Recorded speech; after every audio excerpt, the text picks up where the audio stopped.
diz assim: e com todos também uma parábola sobre o dever de orar sempre e nunca desfalecer. Amém? Só esse versículo. Você pode tomar seu assento, por gentileza. Existem momentos na nossa vida, queridos, que a única coisa que podemos fazer é nos voltar ao Senhor Jesus. Eu me lembro, eu quero abrir essa ministração hoje nós vamos estar falando sobre o poder da oração e oração de uma forma geral. E eu me lembro quando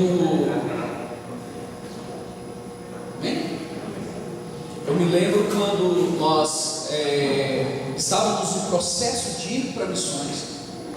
E Deus já havia preparado a agência missionária Jovum, é uma agência de missões. Nós estávamos no processo de irmos para missões. Eu tinha feito uma oração no trabalho, entregando a minha vida para o Senhor e falando: Deus, muda a minha vida, muda o nosso destino da forma que o Senhor quiser. O Senhor cria situações e que eu possa ir para missões, voltar para missões. Meu patrão me demitiu. E isso me levou muito tempo, foi um processo assim, de uma semana, mais ou menos 2 semanas. Eu entrei de aviso, só que ainda faltava 3 meses para que nós fôssemos para a base missionária.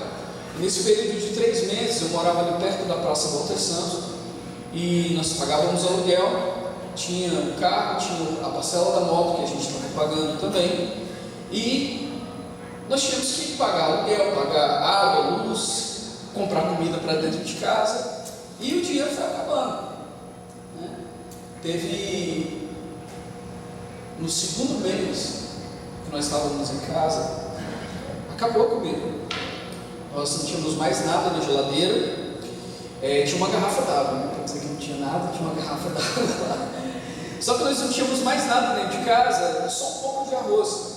E eu lembro no sábado à tarde, eu acredito que foi no sábado à tarde, eu estava com a Dani lá em casa, não tínhamos os meninos ainda, eram umas 2 horas da tarde.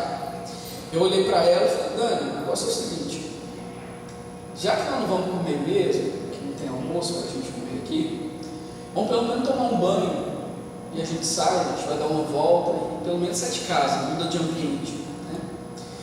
E eu lembro, eu já contei essa história aqui antes na igreja, eu lembro que a Dani se arrumou, eu me arrumei, a gente estava saindo de casa, ela estava fechando a porta, eu estava caminhando para o portão. Na hora que eu coloquei a chave no portão, parou um carro na porta, antes de eu abrir o portão, parou um carro.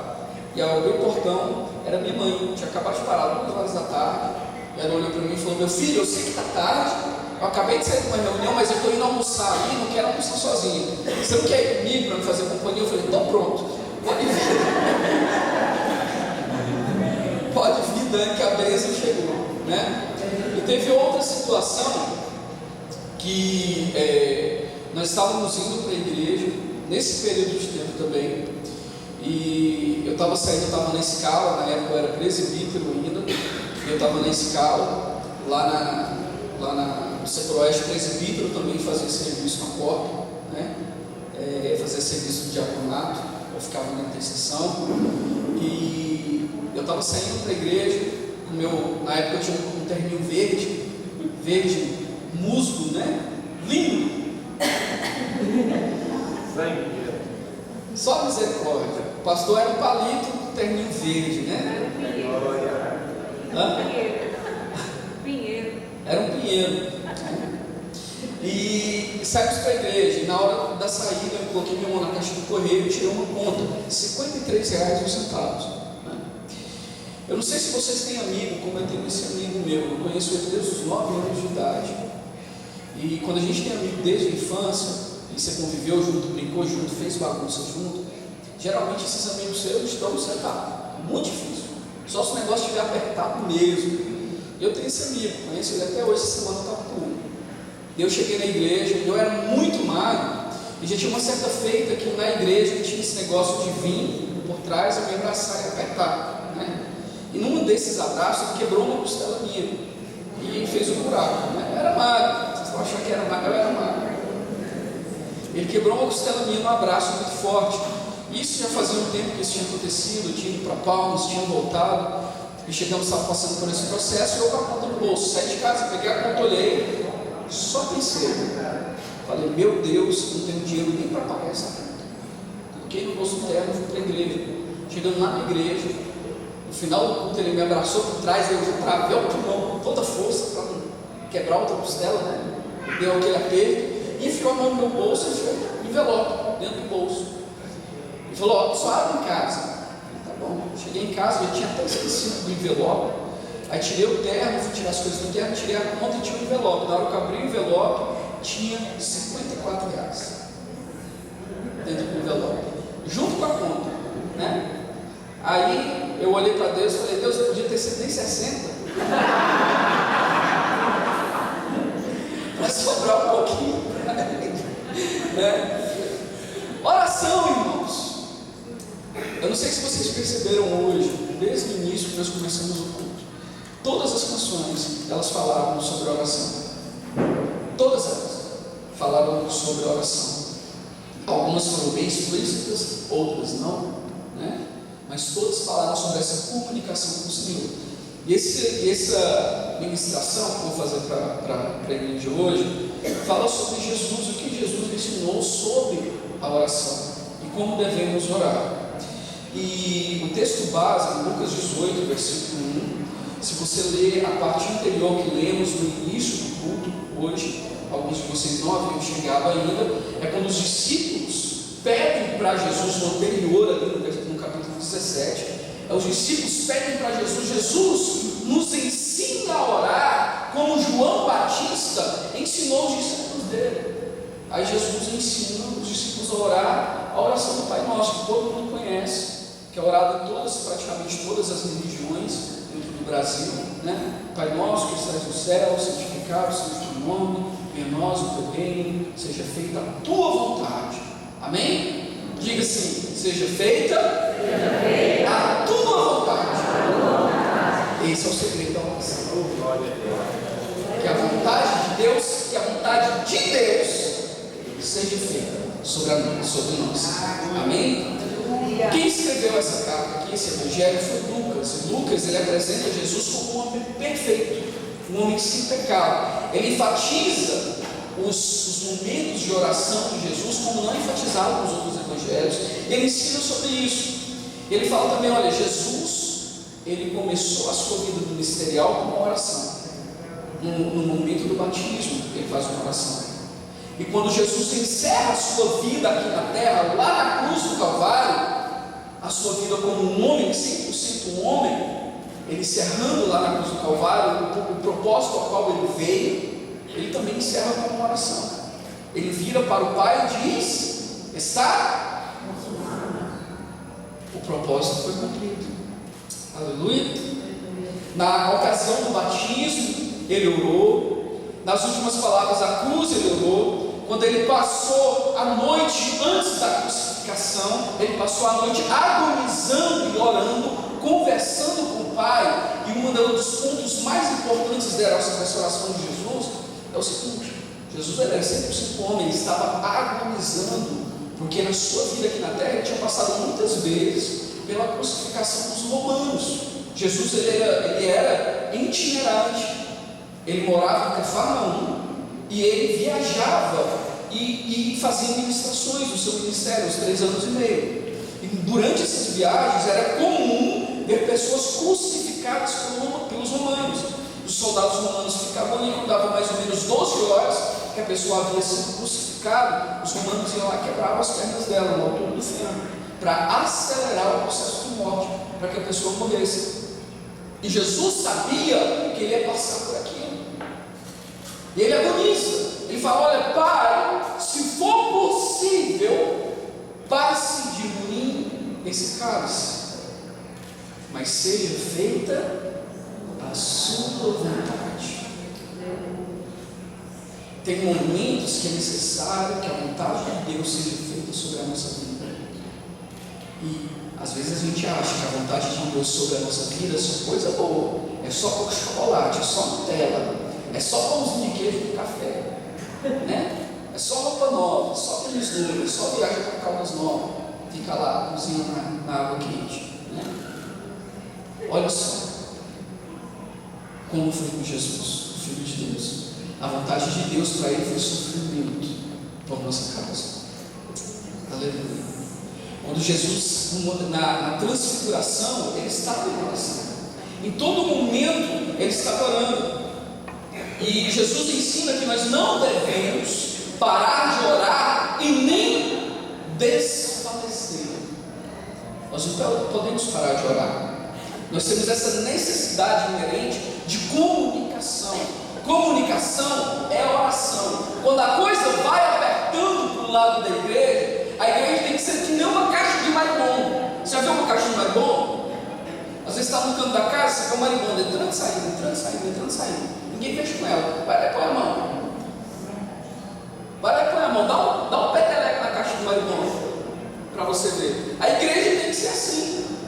A igreja tem que ser assim. E às vezes somos nós que devemos sair de dentro da nossa caixinha de conforto e começarmos a apertar a situação para Satanás, para as potestades, para os demônios que estão afligindo Vila Bandeirantes, todo mundo. É a nossa obrigação como igreja.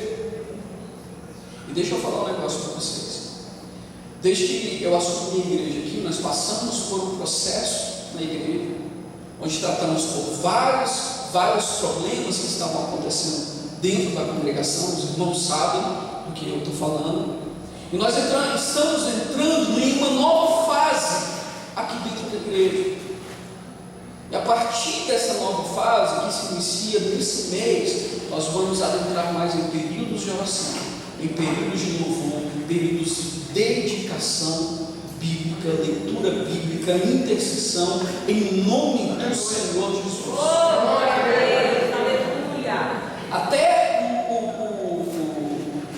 os hinos da harpa que nós cantamos, o primeiro, foi um pendão real, vos entregou o Rei. Deus nos entrega uma bandeira para que nós possamos guerrear.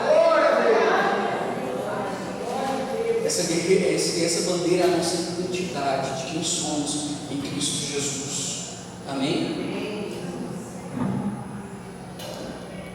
Dizer que nós precisamos orar, queridos, é outra forma de dizer que nós precisamos de Deus. É a mesma coisa. Você dizer que pode orar, nós dependemos do Senhor. E a oração, ela inclui dois reconhecimentos. Quando você reconhece uma coisa, automaticamente você passa a reconhecer a outra. A primeira é a nossa própria impotência, e a segunda é a onipotência daquele que batalha por nós. Nós somos dependentes do Senhor Jesus. Lá na África, quando eu estava lá, eu ia dar aula, e teve um momento que houve um confronto. Eu estava ministrando para pastores. Lá o pessoal é pentecostal mesmo, pentecostal do lencinho, né? Que é o lencinho que passa na testa, que o pessoal soa, né? E canta e dança e tudo, e o pastor corre na igreja, e tem pastores lá que tem aquele negócio exagerado, que chama a pessoa endemoniada, põe dentro do copo, aí tira do copo, e joga numa pessoa, tira o demônio da pessoa e joga na outra. Balé. Tem essas coisas lá também. Do mesmo jeito que tem aqui no Brasil, tem lá também, chegou lá, né? E eu estava falando com os pastores sobre o poder da oração e como orar de forma correta. Existem momentos que Deus nos toma com autoridade na oração. Essa autoridade na nossa condição humana, ela é muito associada, toda autoridade ela é muito associada com sentimentos. E os nossos sentimentos mais próximos da autoridade, por incrível que pareça, é raiva. Então, quando você fala sobre autoridade, quando a pessoa vai exercer uma autoridade, uma das características similares com a raiva é o quê? É o falar alto. Que a pessoa dá a impressão que ela está irada com alguma coisa, então você levanta o tom de voz. Isso é na polícia, é dentro da igreja, é qualquer lugar. Quer exercer autoridade, rapaz, engrossa a voz, né? Tem até uns ministrantes que exageram, né? Na hora que está fora do púlpito, fala: paz do Senhor, queridos, tudo bem? Paz do Senhor. Jesus pega o microfone, a paz do Senhor, igreja. A voz se transforma na hora, para exercer, para dar uma forçada ali no momento de autoridade. E eu falei para eles: olha, eu quero falar para vocês a mesma coisa. Não é por gritar que seremos ouvidos. A entonação da nossa oração, ela tem zero efeito na efetivação da oração, ou a efetivação do nosso pedido. Eu não estou falando para você orar e Deus vai tomar você vai gritar e você vai orar com entusiasmo. Não estou dizendo isso não. Continue orando assim, Deus vai usar você assim. Só que a gente tem que ter um entendimento que não é para gritar. Amém?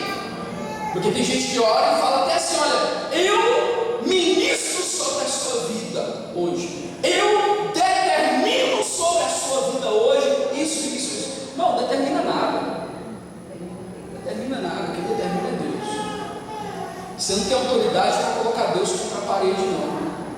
Nós precisamos entender algo sobre a oração, é a nossa condição de dependentes do mover do Espírito Santo. Nós somos coparticipantes do que Ele está fazendo na vida dos que nos cercam e na nossa própria vida. Nós somos coparticipantes. Nós não somos a estrela é Jesus. Ele deve ser honrado, Ele deve ser glorificado a todo momento.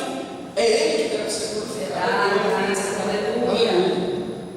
E a oração é um princípio que foi estabelecido por nós, para nós, né? A Bíblia diz que nós devemos orar sem. Aleluia.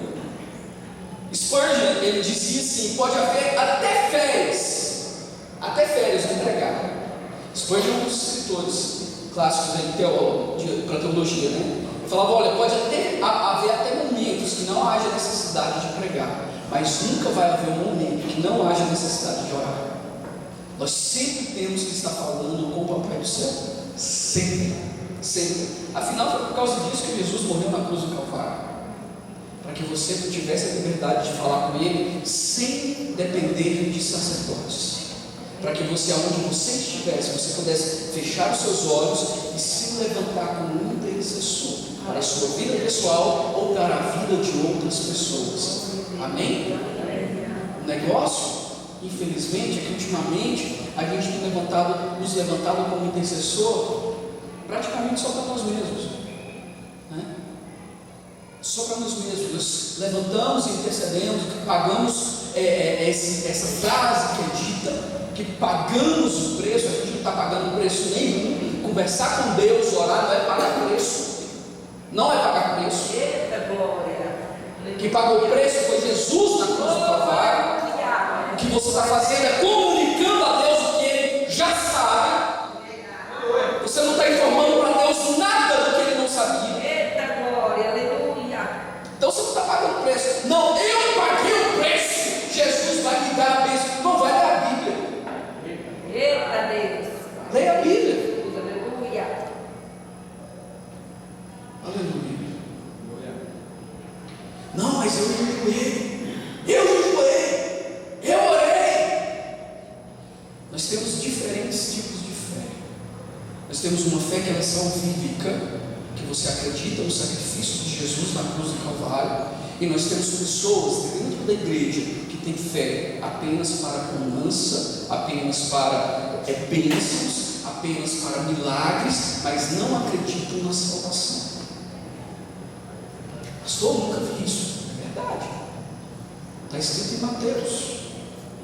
E pessoas que têm tanta fé em milagres, tanta fé no espiritual, que vivem só disso, só experimentam isso. Você vai conversar com a pessoa, tem pessoas que você conversa, e tudo que ela fala é só sobre processos de libertação. Eu orei por isso, eu orei por aquilo. Meu irmão, você precisava ver a campanha que nós fizemos ali na cidade tal. Quando eu orei, caiu 3 processos. Eu orei de novo, tudo liberto. Eu orei, né? Prega, ora, liberta. Igual diz aquele meio, né? É o bichão, né? Faz tudo, né? Jesus não faz nada, quem faz é Ele. Quem ora é Ele, quem determina é Ele, quem declara é Ele, né? É interessante esse negócio de eu declaro. Meu irmão, toda oração já é uma declaração. declaração, você está declarando que você está declarando. É um erro de português. Deixa eu dizer um negócio para vocês. João 15,5 diz assim: olha, sem mim nada podereis fazer. Glória a Deus. Jesus é o sangue. Ele é o sangue. Ele é a nossa força. Ele é o nosso tudo. Ele é o caminho. Ele é a verdade. E Ele é a vida. Ele é o caminho. A gente só anda no caminho. Ele é a verdade. Nós não somos a verdade. Nós aprendemos a verdade. E nem a vida nós tínhamos, porque estava condenado ao inferno. Quem nos deu a vida foi Ele. E pela sua graça não mais vivemos nós, mas Cristo vive em nós. Essa é a vida que vivemos. Para nós sermos crentes frutíferos, nós temos que estar em Cristo, na dependência do Senhor Jesus. E é uma incógnita muito grande, porque faltou a palavra aqui em português, é uma contraposição muito grande, porque o lugar mais alto que um cristão pode chegar é aos pés de Jesus. Você quer subir? Tem que descer.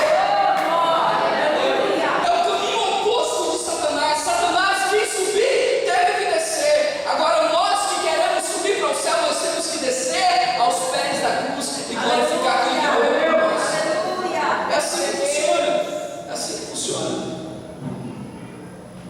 Filipenses 4,6 diz assim: olha, não estejais inquietos. Oração é melhor do que remédio.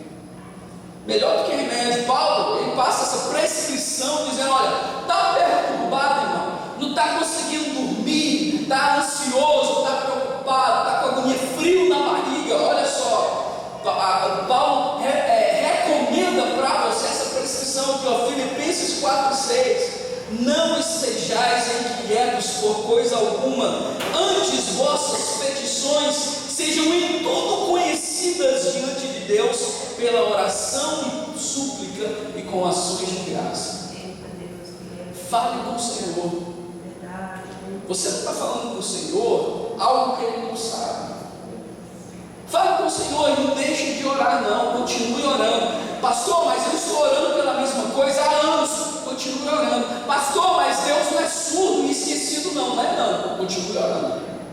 Continue apresentando a sua causa diante do Senhor. Você não está contando para Deus algo novo. Deus está te dando uma oportunidade de estar em comunicação com Ele e estar aliviando o seu coração.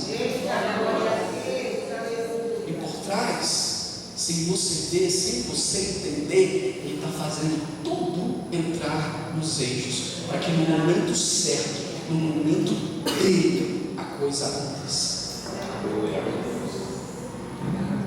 Quando o médico às vezes vai atender alguém e ele não sabe o que está acontecendo, não sabe dar o suporte completo, às vezes ele chama outro médico, né? Às vezes monta até uma junta de médicos para tentar resolver uma situação. E às vezes os médicos que são convidados não tem nada a acrescentar na situação. Eles vêm e só confirmam: não, é isso mesmo. O que nós vamos fazer? Não, nada para fazer. Não, mas eu quero uma solução. Não tem solução. Não tem solução. Nós não dependemos de médicos. O nosso Deus é o Deus da solução. E quando nós pedimos Ele para estar com a gente, Ele já vem sabendo do problema, Ele já vem sabendo da dificuldade. Então somente nós temos que nos comunicar com Ele. A solução é apresentada para nós. Louvado seja o nome do Senhor Jesus. Efésios 3:20 diz assim: Ele é poderoso para fazer tudo mais abundantemente além daquilo que pedimos, pensamos, segundo o poder que opera em nós, que é o próprio poder de Deus. O que você ora e o que você pensa, Deus está ciente. Deus está ciente dos seus pensamentos. Sejam pensamentos de paz, sejam pensamentos de cura, sejam pensamentos de bênção, sejam pensamentos de revolta. Deus está ciente sobre tudo que você está pensando. E o interessante no reino espiritual é o seguinte, queridos: E aqui nós estamos entrando no âmbito de batalha espiritual. No reino espiritual não existe neutralidade. Não existe neutralidade. Não vou, a pessoa cai possessa lá. Você está orando com o seu vizinho, manifesta ali. Tormento de Satanás faz manifestar ali a influência dele sobre a vida de uma pessoa. Irmão, tem gente que paralisa, tem cristão que sai de perto, né? Não vou mexer com isso não vou mexer com isso não. Vai que esse capeta que está ali começa a falar os meus pecados aí. É o maior medo de quem anda em pecado.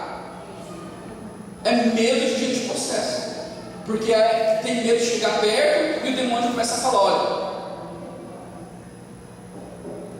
vai lá lavar as louças que você deixou em sua casa lavar, né? O que é que você está orando aqui por mim, né? Vai lá cuidar da sua casa. Maior medo. Você é desleixado, não sei o quê. Eu lembro quando eu era novo, eu devia ter uns 13, 14 anos. A igreja do Setor Oeste estava no primeiro templo ainda. A gente não tinha nem bateria na igreja, a gente tinha um violão lá, tinha um quarto de nylon. E naquela época, irmãos, batalha espiritual, assim, travada. Saía gente não sei da onde, que ia lá para casa, não novo.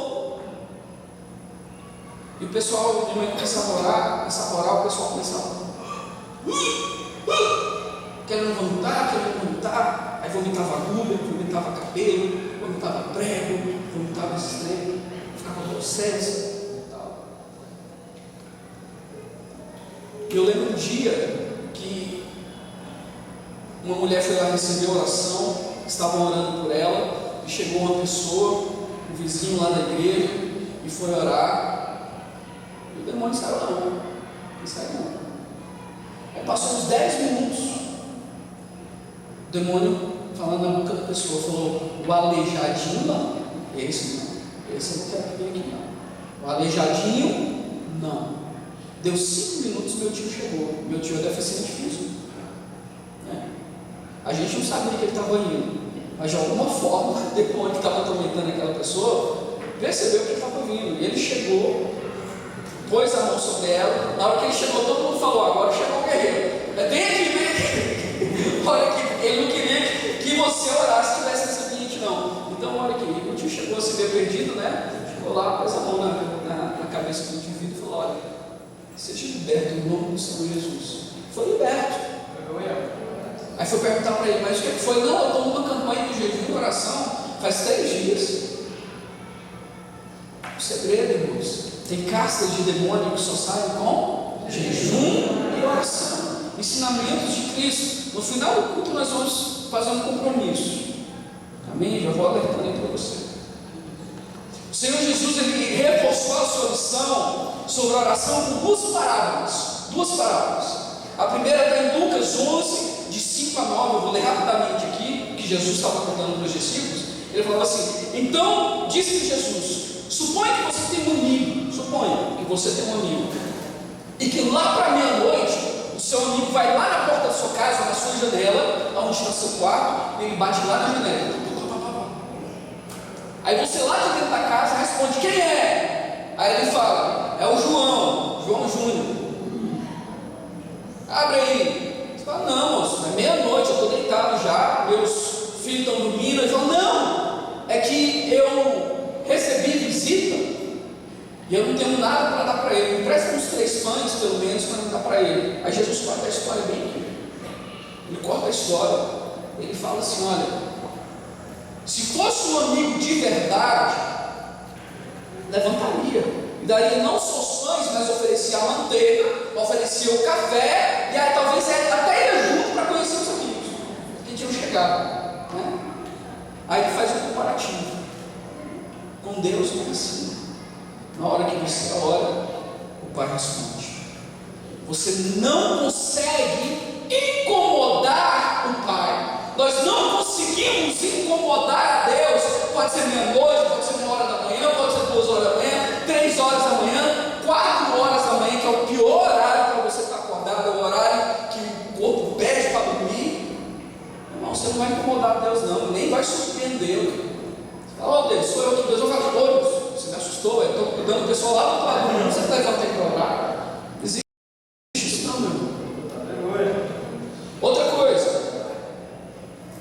O versículo 9, Jesus encerra essa parábola dizendo assim: pois isso digo, peçam e será dado, busquem e encontrarão, batam e a porta será aberta. Bate na porta, irmão, peça, fale com o Senhor Jesus, amém? O outro é o do juiz iníquo, a outra parábola que Jesus deu sobre oração. Ele fala, Lucas 18, versículo de 1 a 8, diz assim: então Jesus contou aos seus discípulos uma parábola para mostrar-lhes que eles deveriam orar sempre sem nunca desanimar. É o versículo base da nossa meditação de hoje. Versículo 2, ele diz: em certa cidade havia um juiz que não temia a Deus e nem se importava com os homens. Você conhece gente assim? Uma pessoa que não teme a Deus e nem se importa com as outras pessoas?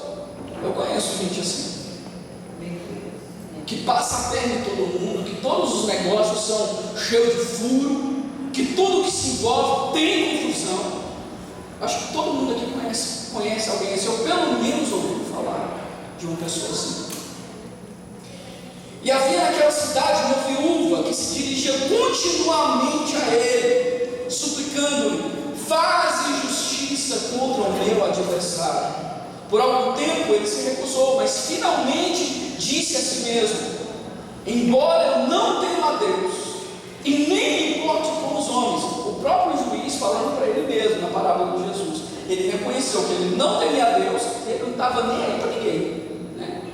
Versículo 5: essa viúva está me aborrecendo, então eu vou fazer justiça para que ela não venha me importunar mais. E tem gente que acha que orar continuamente é assim. Você vai orar, vai falar e você vai perturbar Deus ao ponto que você vai mudar o coração de Deus, e Deus vai falar: tá bom, minha família, pare de orar de manhã, todo dia, das 8 às 9, você está me perturbando com o mesmo assunto. Toma aqui tua bênção, dá licença, dá lugar para o próximo da fila. Não é assim não, querido, não é assim não. E o Senhor continuou e disse assim: ouçam o que diz o juiz injusto. Versículo 7: por acaso Deus não fará justiça aos seus escolhidos? Quem clama a Ele dia e noite, Ele continuará fazendo você prosperar. E digo a você, Ele lhe fará justiça depressa. Amém, queridos? Você não vai ter que ficar esperando, não. Ele fará justiça de forma rápida na sua vida. Aleluia. Louvado o nome do Senhor Jesus. E o propósito dessas parábolas que Jesus apresentou aqui, essas duas, é para mostrar um contraste entre o comportamento humano e o comportamento do Pai. A gente não consegue perturbar Deus. Ele tem prazer em ter um relacionamento conosco. Desde que eu cheguei aqui na igreja, eu tenho batido nessa tecla: relacionamento perfeito. Nós fomos criados para um relacionamento perfeito com um Deus perfeito. A base de qualquer relacionamento é o quê? Comunicação. Numa batalha, o exército que não se comunica perde a batalha. Perde a batalha. O exército que peleja contra si mesmo, aquela casa fracassa, ela afunda. Toda casa dividida não subsistirá, ela afundará, terminará. Bíblico. Nós temos projetos em andamento na igreja. Por que eu estou falando sobre oração? Você começa a entender daqui a pouco. Nós temos projetos em andamento na igreja. E assim, irmãos, toda vez que a gente começa a se movimentar, primeiro, a igreja que não se movimenta, ela não cresce. Ela está aqui, começa a fundar, para. É assim. E são questões históricas. E o que depender de mim como pastor da liderança, nós nunca vamos parar, nós vamos ficar em movimento. A caravana aqui não para. Se tiver pecado, a gente ora, pede perdão e tocamos a caravana. Em nome do Senhor Jesus. Em nome do Senhor Jesus. Aleluia. E digo mais, eu tenho orado por esses dias, tenho apresentado diante do Senhor uma série de situações. Deus falou comigo essa semana através de uma pessoa, e algo que eu conversei com o João há alguns meses atrás, não sei se você lembra, João, uma visão que Deus me deu, que Deus estava sacudindo a figueira, como se o tronco da figueira estivesse sacudindo assim. Você sabe o que acontece quando sacode uma árvore? O que acontece quando sacode uma árvore? Fruto podre cai, folha seca cai. Quem está verdinho, fruto que está bom permanece. Fruto que está podre se espatifa no chão. Folha seca, além de cair, não fica perto não, o vento leva. Depois ela é ajuntada pelo zelador e ainda é queimada, não é possível. Nós estamos entrando num processo de crescimento na igreja. Todo o processo de crescimento é doloroso. Você que teve criança, 4, 5 anos de idade, os meus filhos eu dou por exemplo, principalmente a Annelisa, que tem esses surtos de crescimento, que tem noite que ela levanta e acorda a mãe e fala: mãe, por favor, passa um creme nas minhas pernas, que eu não estou aguentando de dor. Crescer dói. Dói, porque tem que passar por transformação. Células novas serão criadas. Só que com o crescimento acontece o quê? A nossa visão sai daqui e vai para cá. Eu vou ver mais longe. Eu vou ver terras novas, eu vou ver possibilidades novas. Coisas que eu não enxergava antes, eu vou passar a enxergar. E tem pessoas que têm vindo à igreja e estão se envolvendo com outras coisas também. Aí talvez você ficou todo mundo calado, né? Climão, né? Climão na igreja, por que o pastor está falando?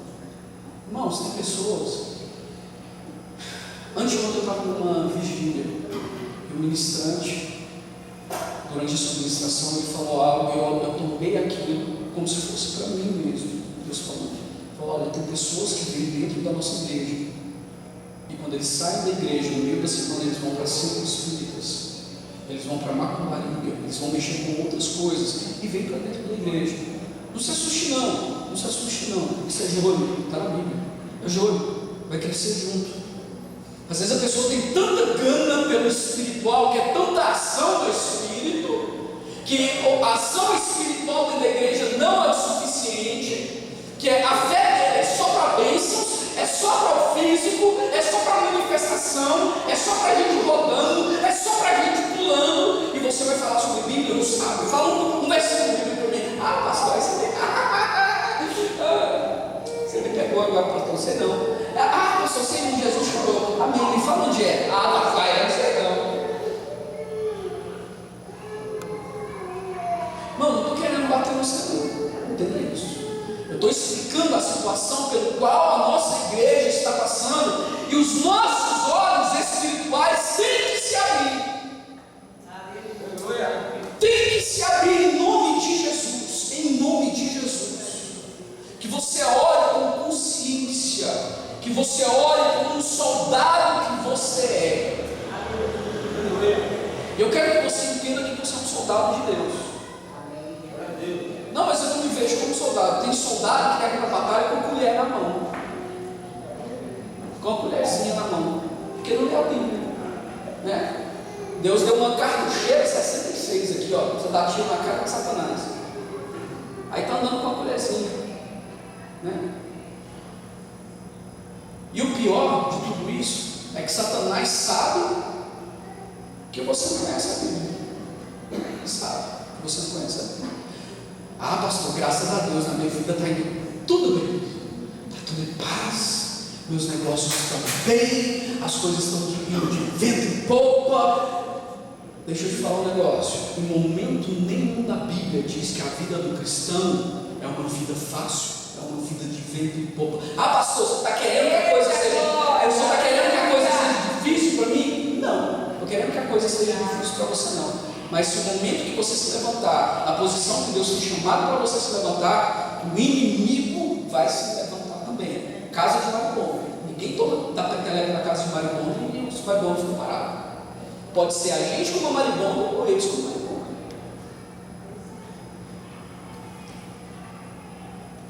Tem um movimento diferente dentro da ADB. Você sabe. Você sabe. Deus tem corrigido muita coisa, Deus tem transformado muita coisa. Deixa eu abrir algo para vocês aqui. Não estava no meu plano de me abrir, mas estou sentindo de Deus para compartilhar com os irmãos. Quando eu assumi a igreja, logo após o Covid, a igreja veio num momento assim difícil.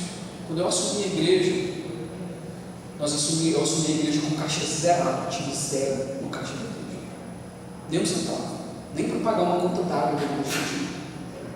E tínhamos uma dívida em cima, estávamos pagando essas dívidas abençoadas ali. Durante esse processo que Deus fez, esse recompenso que Deus fez, muitas pessoas chegaram e falaram para mim: olha, pastor, essa igreja é assim, cheia de problema. Não, pastor, essa igreja sempre foi assim, cheia de problema. E a minha resposta sempre foi: irmão, não desrespeitando a sua visão, mas isso não é problema não. A pessoa olha torto para você, não é problema não. Nosso problema, existem problemas piores do que isso. Nós estamos bem, vamos tratar dos machucados que nós temos, vamos crescer. Amém? Já trocamos a mesa de som, compramos computadores para a igreja, colocamos filtro na igreja, as dívidas estão pagas, a igreja não está devendo um centavo. Na questão do terreno da igreja, que estava com uma pendência de quase 16 mil reais, Deus proveu, essa dívida está sendo paga, a negociação para a posse do terreno da igreja está sendo negociada pela sede de Campinas, e eles vão pagar essa dívida. Glória a Deus por isso, glória a Deus por isso, pelo esforço de vocês nessa questão financeira, pela sua fidelidade, pela sua oferta, pelo seu dízimo. E tem muita coisa mais que vai acontecer. Hoje eu fechei um contrato com o rapaz que vai fazer a divisão das salas do departamento infantil. Hoje, nós fechamos. Semana que vem o departamento infantil entra em reforma. Nós vamos estar dividindo aquela sala grande em 3 salas pequenas. Vamos colocar ar-condicionado para as crianças, vamos colocar TV lá dentro, se a professora quiser usar a TV, vai ficar bonitinho e aconchegante para nós recebermos bem os seus filhos. Aleluia! Glorificado é o nome do Senhor Jesus. Depois que passar esse processo, nós vamos trocar essa fachada da igreja, vamos arrumar esse rachado, né? Eu olho para esse rachado aqui, às vezes eu fico pensando: Deus, parece que a gente está rachado não só no físico, mas no espiritual também. Aí Jesus fala para mim: não, mas eu sou a cola. A aparência pode estar de rachado, mas se a gente orar, se a gente jejumar e nos levantarmos como guerreiros, isso aqui não é nada, não é nada, não é nada. E pessoas aí fora da igreja, talvez já tenham passado por aqui, estão escutando a respeito do que está acontecendo aqui dentro da igreja. Às vezes o sentimento é de inveja. Irmãos, às vezes o sentimento não é de bem, não é de bom, não é de que é bom. Ainda bem que Deus está prosperando a igreja, ainda bem que o reino de Deus está crescendo. Não, não é. Não é. Tem jogador do nosso time que está querendo dar a carreira da gente. Misericórdia, falou certinho. Misericórdia, só a misericórdia de Deus sobre a vida deles. Porque a oração contrária, deixa eu te falar um negócio: não existe imparcialidade no reino espiritual. Ou você está com Cristo, ou você está com o capiroto. Não existe um do meio.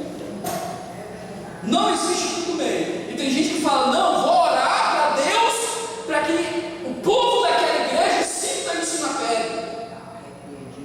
Quem escuta esse tipo de oração não é Deus, não, é o capiroto, é o capeta.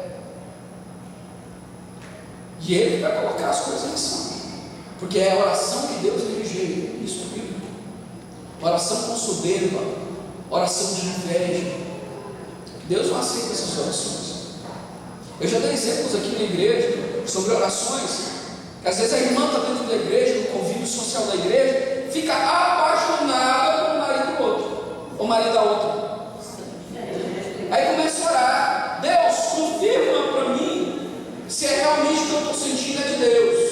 Aí vai lá, abre a Bíblia como se fosse uma loteria, já começa errado. Não tem relacionamento com a Bíblia, não conhece a Bíblia, não sabe nem pronunciar a Bíblia. Você fala lá, abre a Bíblia no livro de João, aí abre lá no Velho Testamento, começa a procurar, o pessoal vai achar, vai ficar tão desesperado que tem lá que lá não diz. Olha, cristão velho. Eu não estou falando de cristão novo, não. Se você é novo convertido, você tem todo o direito de passar por esse processo. É um processo normal. Você tem que aprender. Aí o que não pode é a gente fazer como era feito há 20 anos atrás. Vocês lembram antigamente tinham aquelas caixinhas que vendiam? Caixinha da promessa. Tem uma lá? Diz que tem uma aqui na igreja, caixinha da promessa. Então no final do culto nós vamos fazer uma fila, eu vou tirar uma promessa para cada um de vocês.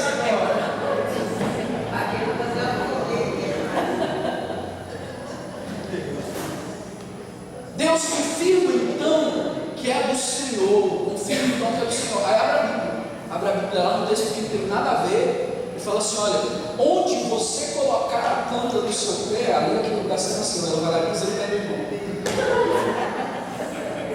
Agora é meu. Agora é meu. Deus confirmou comigo, agora é meu. E vai orar para Deus quebrar o casamento do outro, para matar a irmã, né? Deus, leva ela, Deus, leva ela. Né? Aqui no Goiás tem malária. Como é que é aquela outra doença que tem aqui? A dengue. É 2 dengues seguidas, a gente resolve esse negócio aí. É uma dengue hemorrágica, já sabe isso aí. Dá uma dengue hemorrágica e joga um Covid assim, ó, por cima. Acaba a situação. Você acha que Deus recebe esse tipo de oração, irmãos? Misericórdia de quem está orando esse tipo de oração. Porque quem está escutando é Satanás. E abraçando, né? Quinta-feira nós tivemos uma ministração aqui da missionária, que pregou aqui pra gente. A missionária Natália. E ela falou assim: olha, o nosso GPS tem que estar apontando para Deus. Destino final. Só tem como programar o destino final do GPS se você se comunicar com o GPS. Uau, eu quero ir para tal lugar, para o céu, eu quero ir. E colocar o endereço lá. Né, missionário? E às vezes, quando a tribulação vem, a gente cai em desânimo, né? Às vezes a gente cai em desânimo. Tem dia que a gente chega na igreja e parece que tem um peso dentro da igreja, que o negócio que realmente está, peso espiritual dentro da igreja. O que é que a gente tem que fazer? Fingir que não está nada acontecendo? Não, os irmãos estão cansados, teve feriado agora, todo mundo voltou do feriado, e está todo mundo meio assim, meio cansado. Tem os irmãos que nem sarou ainda da cerveja que tomou. Está de ressaca ainda, né? Misericórdia, né? Estou brincando aqui, mas vou falar sério, né?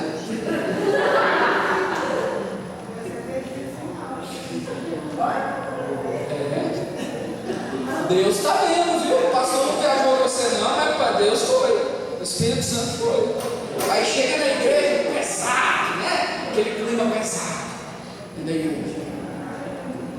Aí se alguns irmãos da igreja não têm uma percepção, olha, tem alguma coisa estranha, tem fogo estranho lá, tem movimento estranho na casa, vamos fazer alguma coisa.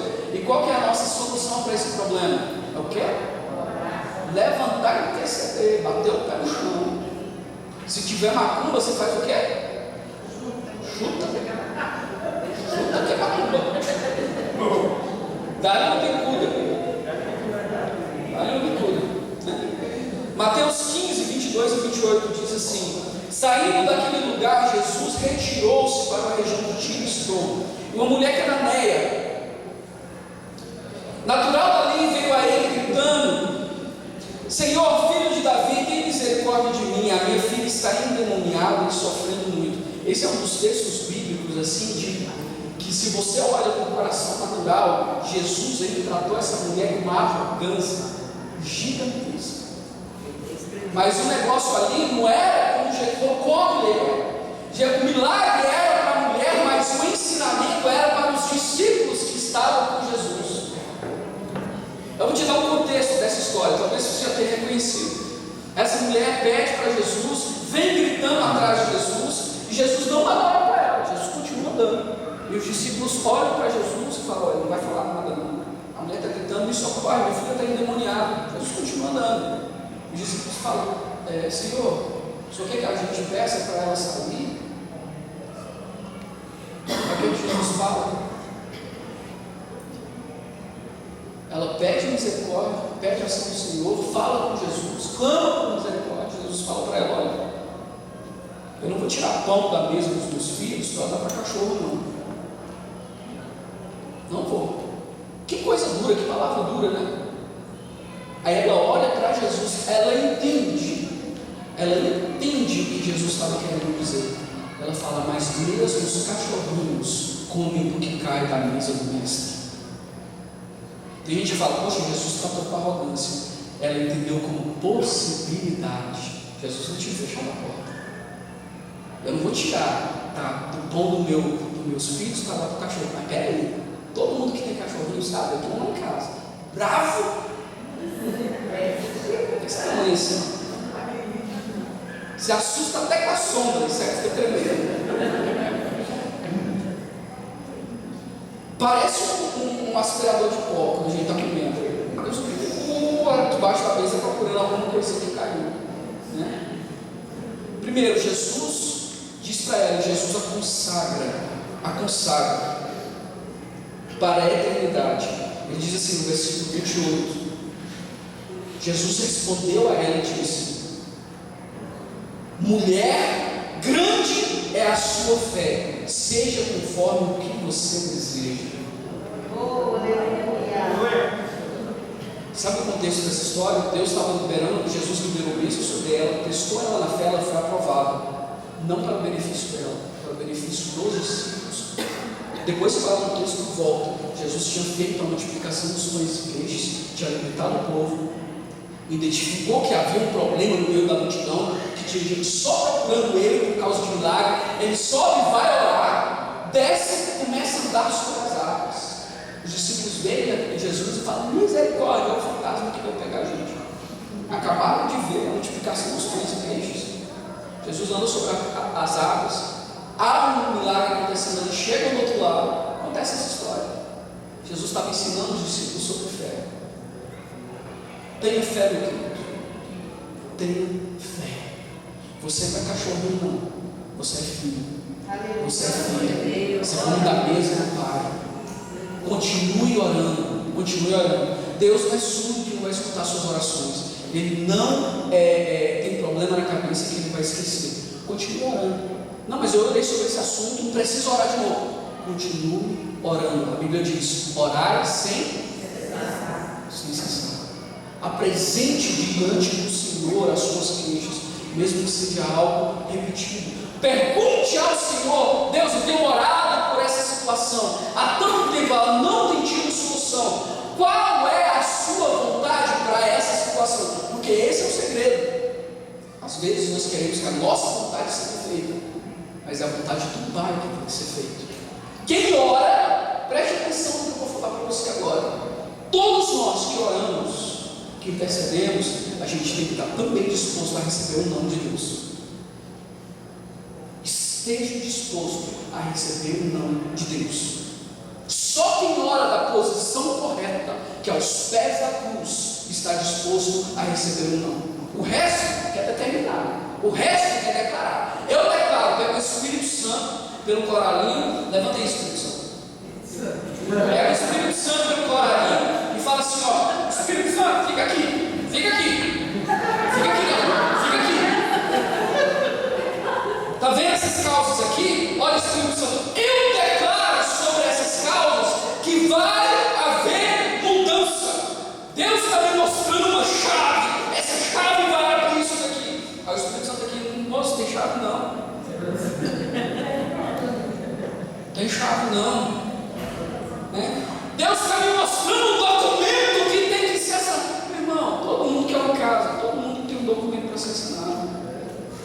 Vigiem, tome cuidado. A pessoa fala: olha, eu determino, abençoa, Espírito Santo, Espírito Santo, eu estou falando, Espírito Santo, Espírito Santo, abençoa ali.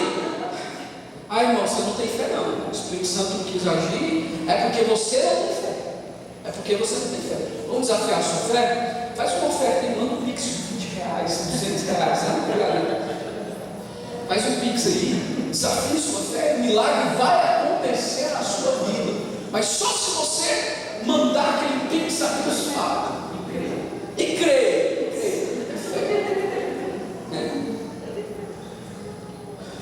oração é a chave da vitória, queridos. E a chave da oração é que a vontade de Deus seja feita sobre as nossas vidas. Que a vontade de Deus seja feita sobre a sua e a minha vida. Amanhã é segunda-feira. Eu estou encerrando aqui. Eu quero propor à igreja. Deus colocou isso no meu coração. Eu compartilhei com o João ontem. Eu quero compartilhar com vocês. Eu quero propor à igreja uma campanha de 7 dias, começando amanhã. Tá? Eu sei que nem todos vão poder participar. Se você puder participar, vem. Nós nos vamos se reunir dentro da igreja, não. Nós vamos nos reunir às 7 horas da noite na porta da igreja. Nós vamos orar um pelos outros. Amanhã cedo eu vou estar comprando alguns óleos de unção e nós vamos dar uma volta na quadra, orando e abençoando o nosso bairro, abençoando essa quadra e pedindo a Deus que a misericórdia dele seja presente sobre nós e que as mudanças que precisam ser feitas dentro da igreja e ao redor da igreja sejam feitas em nome do Senhor Jesus. Amém, queridos? Nós vamos nos levantar como guerreiros. Como guerreiros. Não, mas o meu trabalho, não sei o quê. Não, mas eu tenho que fazer comida. Não, mas minha gasolina. Não, mas... Não, guerreiro. Só vem quem é guerreiro. Amém?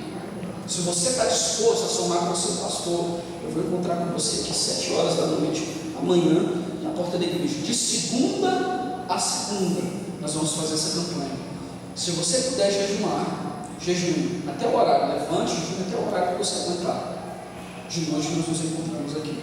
Dia de culto, então vamos dar o dia de culto, não é não? 7 horas da noite, o culto começa às 7h30. 7 horas da noite nos encontramos e vamos dar uma volta. Segunda-feira que vem, já vem com tênis de caminhada. Segunda-feira que vem nós vamos dar 7 voltas na quadra.